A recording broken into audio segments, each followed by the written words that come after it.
Starting a business can be overwhelming. You're juggling multiple roles: designer, marketer, logistics manager, all while bringing your vision to life. But for millions of businesses, Shopify is the ultimate partner. Shopify is the commerce platform behind millions of businesses around the world, and 10% of all e-commerce in the U.S. From household names like Mattel and Gymshark to brands just getting started. Build a stunning online store with Shopify's ready-to-use templates. Boost content with AI-powered product descriptions, page headlines, and enhanced photography. Marketing is easy with built-in tools for email and social media campaigns. Plus, Shopify simplifies everything from inventory to shipping and returns. If you're ready to sell, you're ready for Shopify. Turn your big business idea into with Shopify on your side. Sign up for your $1 per month trial today at shopify.com/try. Go to shopify.com/try. Shopify.com/try.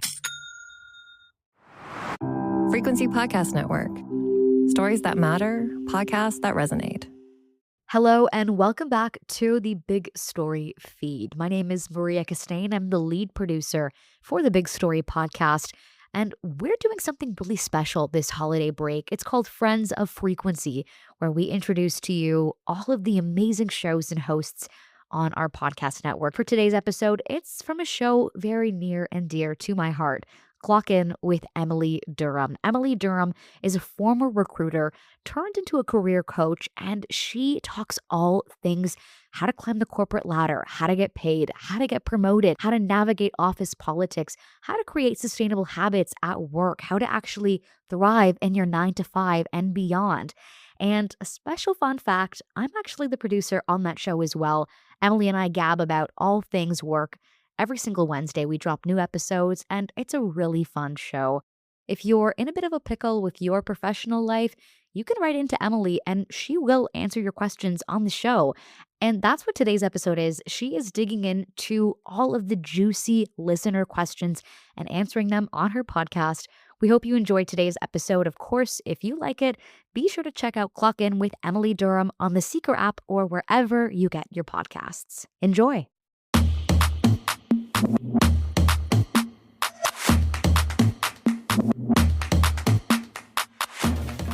Have you ever spoiled your own holiday season because you were sitting there overthinking about work, wondering, how am I going to get a new job next year? Is my boss still going to be a loser? Is my coworker still going to drive me crazy? Well, I have really good news. For all of my friends with burning questions this holiday season, I got you. Hopefully this is the episode that gives you some advice you needed to hear, the kick in your booty, the pep talk, and the real tea on how you're going to handle that yucky workplace situation. You are listening to a very special holiday edition of Clock In with Emily Durham, and I'm your host, well, Emily Durham. Surprise! I'm actually recording today's episode from my apartment because, y'all, it's the holidays. I'm sitting in my cozy cozies, like hair is undone, there is no makeup. Life is good over here, and hopefully you are listening to this episode doing the same, giving yourself the only amount of time I'm letting you think about work over the holidays, because after you listen to this, babe, the overthinking is done. And if you're listening to this episode wishing it was your question getting answered, well, I got great news for you. If you click the link in the description of this episode, you can actually submit to me your question, like as long as it needs to be, as small, as big, like you name it. That is literally why this show exists. So don't be shy, click that bad boy. And while you're exercising your thumbs, go leave a rating and a review. I beg. It is truly, truly how the show grows. And you never know, you interacting with this show might be the reason it is pushed into someone else's For You page and changes the course of somebody's career, which is like really the goal of what we do. So without further ado, let's clock on in.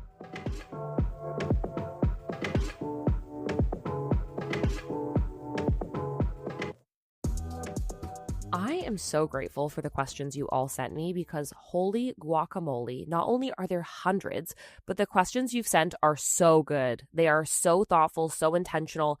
Some of your bosses make me nervous. But let me not get ahead of myself. So let's dive in with our first question. Hi, Emily. Congratulations on your Toronto event. Thank you, my friend. Question for you. I had interviewed with a big company and was offered a job. In the new job, I had to take a 23% pay cut as my current company was laying off staff, so I desperately needed to get something in hand. There are two instances I wanted to highlight. On my interview day, the staffing agency recruiter gave me the wrong address. And secondly, now when I gave my resignation to my current company, the new company came back saying I will have to wait another week as they're slow with setting up tech-related stuff. I feel cheated. The current job market has been a bummer, and this experience has left me hassled. Please advise. Oh, my friend. First of all, I will say, let's take a second to celebrate. This job market is hell, and you managed to get a job offer. That is no easy feat. So let's definitely take a second, celebrate this. I got tough news. This is unfortunately really common, and you are never going to catch me sitting here talking shit about staffing agencies because they definitely have a purpose. They can be absolutely incredible. What I will say is this isn't a unique experience. This is something I've seen a lot, and it's primarily because staffing agencies aren't in the company. So to be honest, they care about you signing the offer because that's when they get paid. They don't really care as much sometimes about your experience, which can be really frustrating. I've seen this happen a lot. In terms of you having to take a pay cut, I totally hear you. You knew layoffs were coming. You had to make a jump. And listen, the cost of you having a 23% pay cut is still less than you being unemployed for 6 months. That is the reality. So even though it feels like a bad financial decision, you made the best available decision with what was in front of you. A couple of things we're going to tackle. First of all, you are not stuck here forever. You don't have to be in this pay cut forever. You now have stable employment. There is nothing stopping you from continuing to look for work. Yes. I don't care if that makes you job hoppy. Companies are doing layoffs left, right, and center. You don't owe them shit. So now that you have stable employment, no shame in you applying for jobs, shopping the market, taking your time, getting picky. Now, in terms of your agency recruiter giving you the wrong address, girl, that's so annoying. Incredibly frustrating. If it impacts your commute to the point where you're like, this is not what I signed up for, you actually can go back and maybe use that as leverage to negotiate. Because let's say the commute was, 20 minutes and now it's an hour. That might have influenced whether or not you signed because it's now more expensive to get to work. If that's the case, don't be shy, bring that up. But honestly, that kind of, unfortunately, is just the reality of working with a recruiter who frankly doesn't sound very good at their job. The tech stuff is also legit, so I don't want you to think that these are red flags or you're potentially being set up for another layoff. This stuff does happen, especially around the holiday season. They think they're going to be able to get laptops shipped in, and then suddenly the IT team is down to one person because someone is out sick, someone is out on holidays. This is pretty unfortunate. As far as action plans, let's not panic. This isn't a red flag in terms of your company experience. It's a sign the recruiter is a bit of a mess. What you can do is try to go back to the recruiter, get them on the phone and be like, listen, I want to be totally honest. My commute time bumped up. Also, I'm making this up. I don't know if that's true. And I was anticipating starting this week. I gave my end date. I'm now out of salary for 2 weeks. Is there anything you guys can do to make me whole? Because this is a pretty unfortunate experience so far. Make them just a little bit scared you're going to rescind your offer. Now, not so much so that they take your offer away, but just ask the question. They might be able to give you a little something. I've seen that happen. I'm sorry this is happening, but I will say, keep applying for jobs. This to me isn't screaming red flag about the company necessarily. This is somewhat normal, unfortunately. I think, though, let's use this as leverage. But congrats on the role. I'm sorry it's off to a bit of a shite start, but it will get better. I promise you that. Dear Emily, first of all, you are the best. Stop. I love you. Thank you. Your podcast is really helping navigate those uncertain times looking for a new job after being laid off. I'm so glad to hear that. Thank you for being here. Okay, here's my question. I had 3 interviews with the recruiter last week. The 3 interviews were for 3 different companies. A week later, I still have no news from all 3 of them. Is there anything that I should do while waiting to see if I'm going to the next step? In all 3 cases, the next step would be an interview with the hiring manager. For example, should I bypass the recruiter and directly contact the hiring manager? Would that increase my chances? Looking forward to hearing your answer. My friend, thank you so much for loving the show. The show loves you right the heck back. I'm sorry about the layoff, but hell yeah, you've got 3 interviews in this market. You're doing something right. So super, super proud of you. Let us not go to the hiring manager. We're not going to do that. You don't want to piss off the recruiters, and ultimately that will make them feel like you are tattletaling on them. You're looping in their customer. The way that recruiters see their hiring managers is like their customer. They are the person that has to be satisfied. They provide a service to the manager. So if you go to the manager is going to think the recruiter isn't doing a good job, which inadvertently is going to make the recruiter dislike you. We're not going to do that. We are also not going to escalate to the recruiter's manager. We're not there yet, okay? We're only 1 week out from the interviews. If this was week 3 and we followed up a couple times, yeah, let's go to the fucking manager. Hell yeah, let's do that. Instead, this is what I want you to do. For each of these roles, I imagine you've already followed up, but we're going to send another more kind of detailed follow-up. To each of these individuals, I would say by day 5, if it's not there, wait for day 5, send an email that really gets specific about the details of the call. Hey, I really wanted to reach out to say thank you so much. I really enjoyed our conversation and especially enjoyed the information you provided to me about the company's investment in corporate social responsibility. After the interview, I actually took a peek at your team's Instagram and thought it was super interesting, so just wanted to say thanks. Hate to bug you, but I wanted to check in terms of timing as I'm in the process with a few other companies and want to be mindful that I am on top of things timing-wise. Boom. Hell yeah. What you're saying is, I'm in no rush, but you should be. And that sets the right tone. It doesn't come off as pushy. It doesn't come off as begging. It just lights a bit of a fire under the tuchus. We're not going to say we have offers in hand because they may say, okay, great, well then this candidate's out. What you're basically saying is, I'm booked and busy and I hope you pick up the pace. If you don't hear back after that in like 8 days, give it one more very direct email. So total of 3 emails. Reach out. The last message is, hi, just wanted to check in, ? You don't hear back? Yeah, go to the manager. Go to that recruiter's manager and play dumb, play nice. Be like, I just wanted to check in. I haven't heard back. I was really interested in the role, but I'd love to know, where I stand in the process. I'm going to keep it real though. If we haven't heard anything in 2 or 3 weeks, chances are our chances aren't good. But again, we're only 1 week out. You are not out of the race. Don't panic just yet and keep me posted. I really hope to see you update your LinkedIn. I have a feeling this will work out well for you. Dear Emily, I started a new role at one of the big 5 banks as a dispute specialist. The job is really different from what I expected. I know exactly what kind of career I want to pursue, and it doesn't involve customer-facing roles. It's now 8 months, and I want to approach my manager about the fact that I would like to change roles, like move into something like HR operations or benefits. How should I approach that? Also knowing that some colleagues shared their concerns and they told me we have to wait at least 18 months in the role and reach certain metrics. The metrics thing, I think, doesn't make sense for me, but how should I approach that? I'm also thinking about looking at another company, but is that too early? Thank you so much. Thank you so much for writing in. I'm so happy you trust me with this question. All right, here is the honest truth. If you've listened to the show for a while, you know I actually started my career at a large Canadian bank. I actually really enjoyed my time there. Would I ever go back into banking? Personally, no. And a large reason I wouldn't is because the organizations are so large, they move in a bit of a bureaucratic way. There's a lot of structure. So the idea that there might be this 18-month rule is probably legit. When I worked at a bank, we had to be enrolled at least for 12 months before we could be considered to apply for other positions internally. Now, there were exceptions, but they were exceptions. They weren't the rules.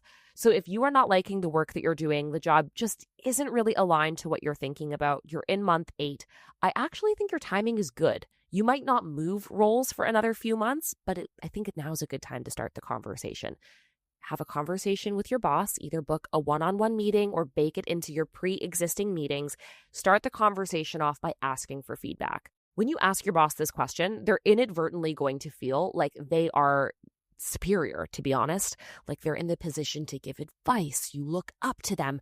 That's kind of the dynamic you need right now. You need your boss to feel bought in to what you are about to sell them.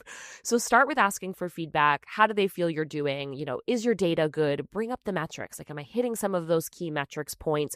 Wait for them to say yes. And then say, I wanted to talk to you about my future on this team and at this company because I'm really enjoying the organization. You're not going to say the role.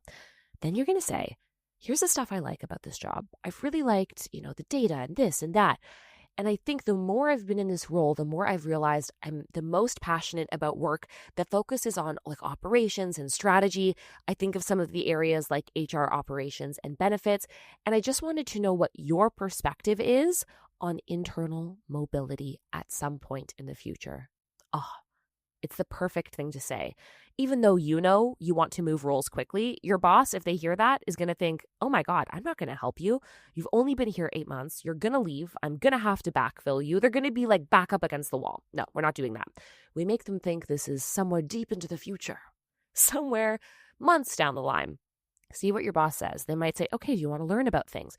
What you're looking for is at the end of that first conversation, you want your boss's blessing for you to network internally.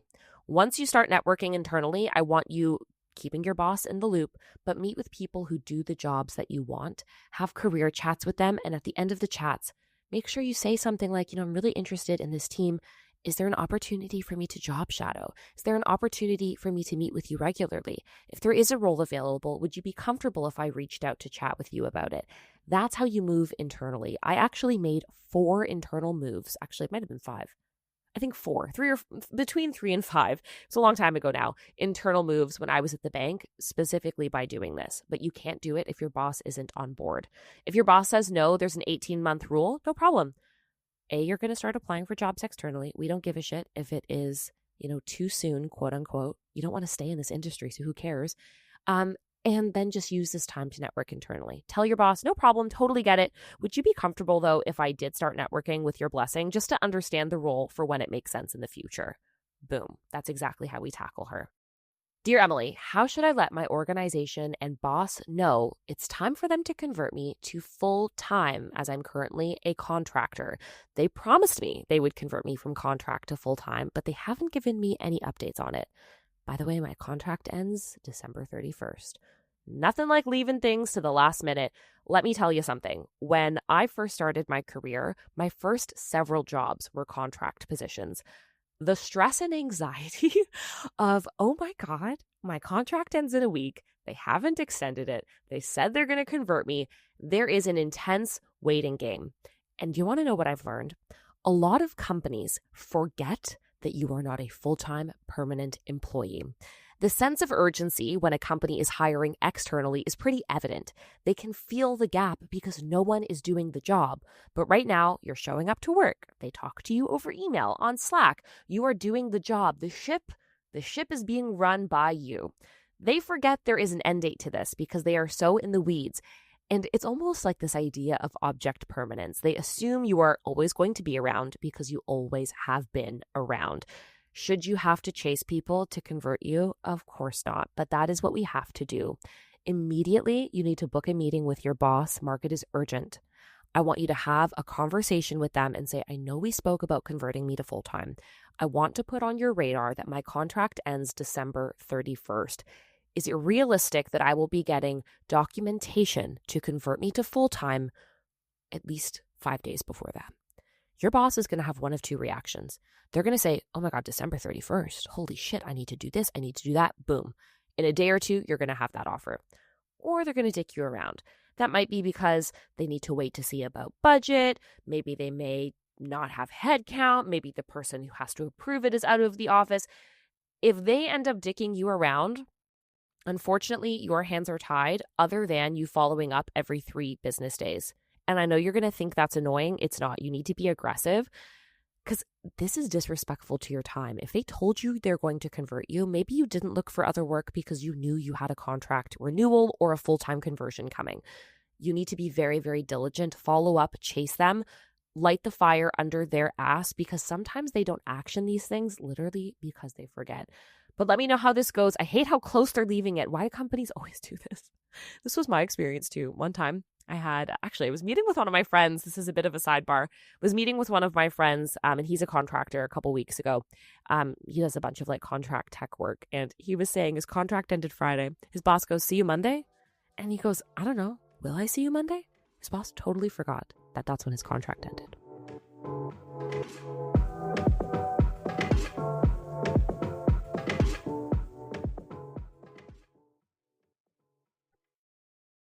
Dear Emily, I love the work that I do, but people, especially management, are very toxic. I had an allergic reaction in the office one time and my whole body was covered in hives, and I didn't have my allergy medication on me, but my manager refused to let me go home to access my medication. She said, no, you can't go home. We need you here. I sat in my hives for 4 hours and in tears because I have never experienced this type of toxic work environment before. How would you respond as an employee in this situation? Would it have been okay for me to just leave and go home? As an employee, I researched my rights after the fact because I'm unsure of how to respond in the moment. Many more incidents like this have happened with the same manager, but the job market is tough. I've been applying to get out for a year now. Wish me luck.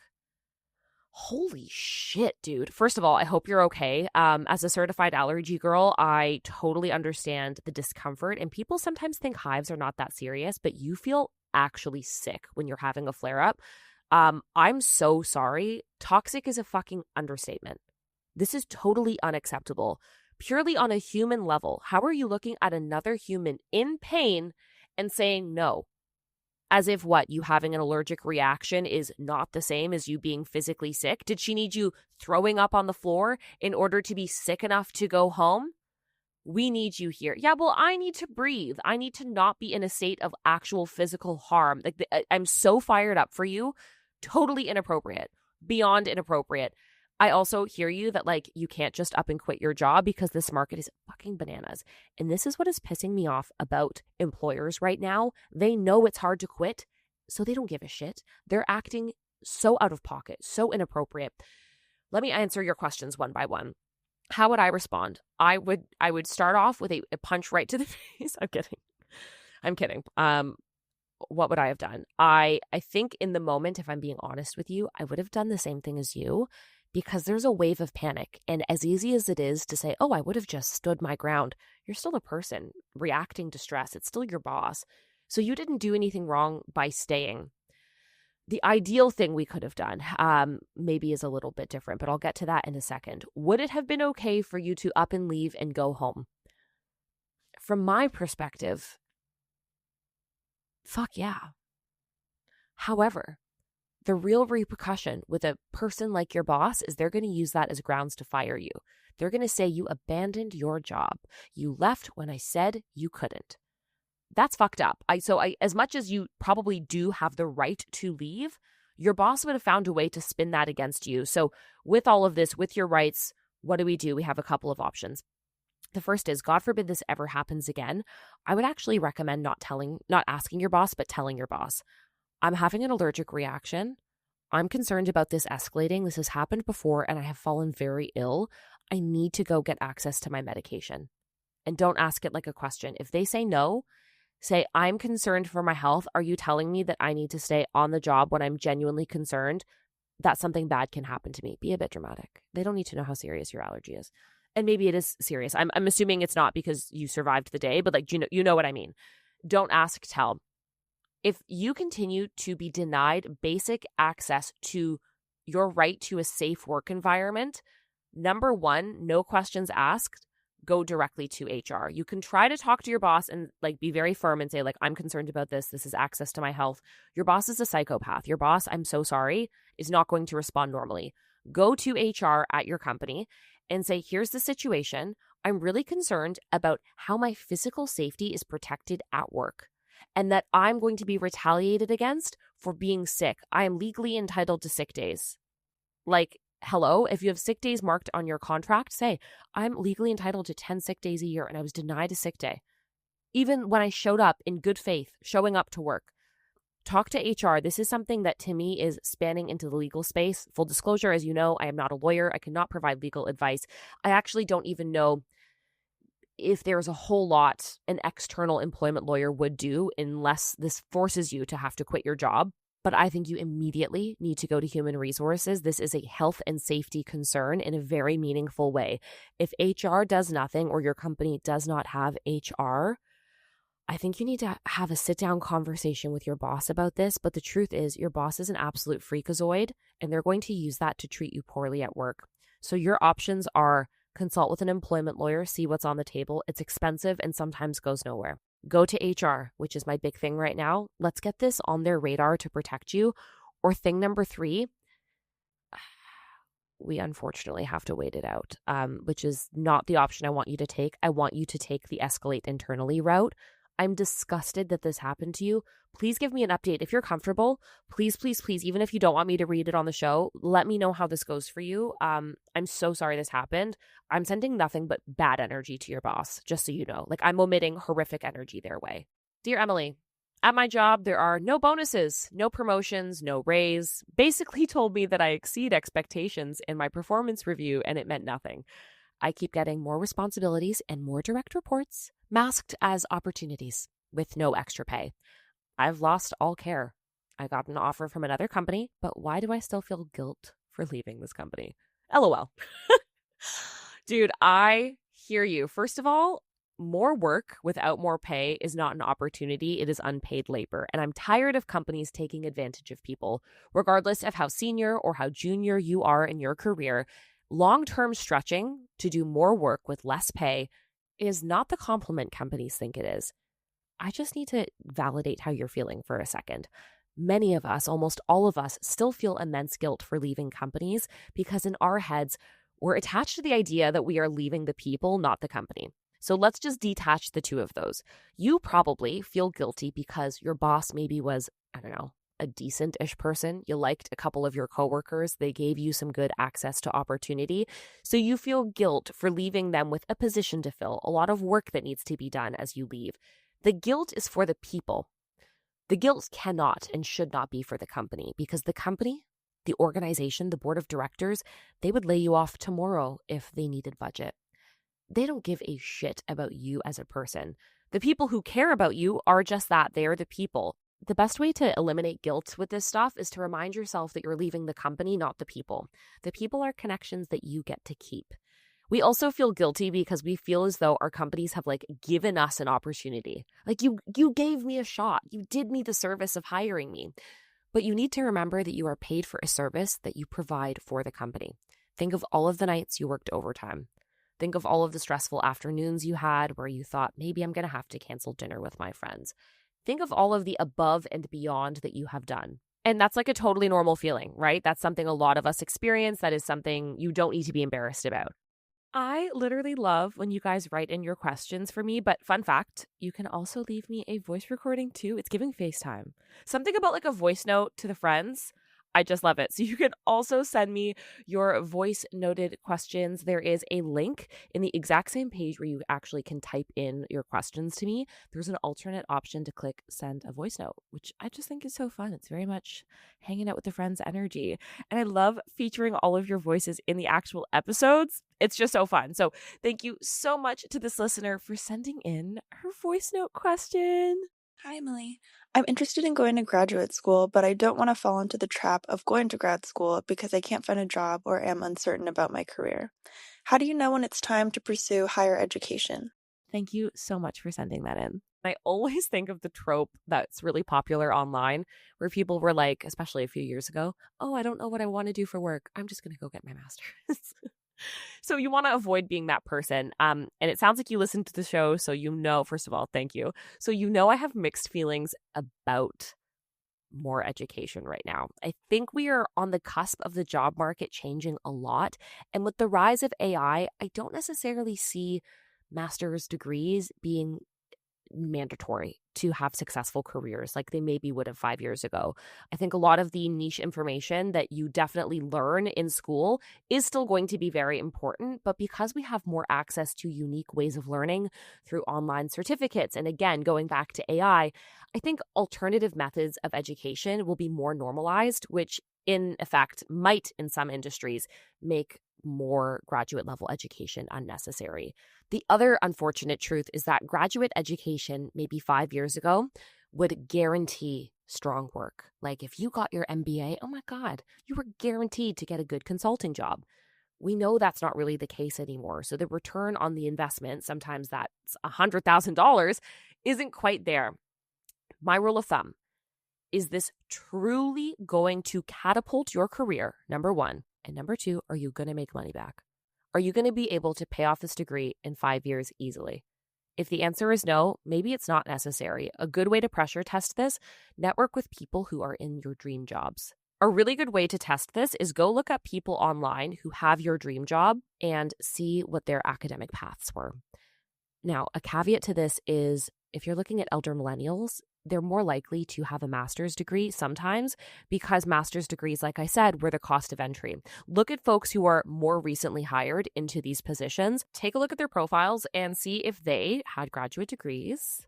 And if yes, great. If not, no problem, friend.